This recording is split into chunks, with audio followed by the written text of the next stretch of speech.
Ndërkohë që kanë kaluar disa muaj nga përfundimi i ndërtimit të rrugës në zonën informale pas drejtorisë së policisë së Qarkut Shkodër, e cila u shërben mira familjeve, rrjeti i Ujësjellësit ende nuk është vënë në funksion. Siç tregojnë dhe filmimet, tubacionet e shtruara janë lënë në anë të rrugës pranë shtëpive në pritje për të lidhur apo për të vënë në funksion. Banorët theksojnë se ky është një problem që duhet ta ndjekin bashkia si administratore e këtij investimi. Shedina janë, ata e dinë me fjalë bashkia nuk e di pse nuk e kanë instaluar la.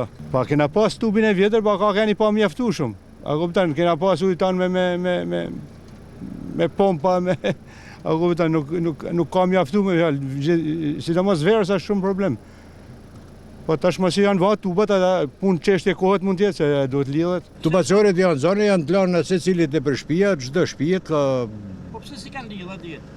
Ashtë janë të punu Ujësjellësi, ala s'ka ardhë kryesori nërës, ujnë kena ujnë e vjetër, Ujësjellës vjetër, ala nuk është. Ndërkohë ata shprehin shqetësim dhe për ujërat e bardha, duke theksuar se pusetat janë të bllokuara, gjë që u dëshmua nga rreshtet e para disa ditëve. Kur vjen puni te ky kanalizimi i ujnave te rrugës të bardha, është bë për faqe të zezë.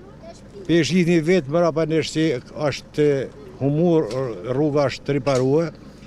Kanalet janë gati, tubat e kanalet dujnat dhe bardha janë gati të mëlluna.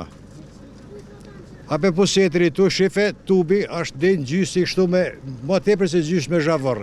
I tash të rrashe u këmpan puset, ka hip gati në sipërfaqet pusetës ujë, që janë bloku tubat me zhavër. Faktikisht në Shkodër ka disa raste ku ndonë se janë asfaltuar rrugët dhe shtruar tubacionet e Ujësjellësit, rrjeti nuk është vënë ende në funksion. Ka projekte 45 vjeçare të papërfunduara në këtë drejtim, ku rrjeti i Ujësjellësit vazhdon të mos vihet në punë dhe pse rrugët kanë përfunduar.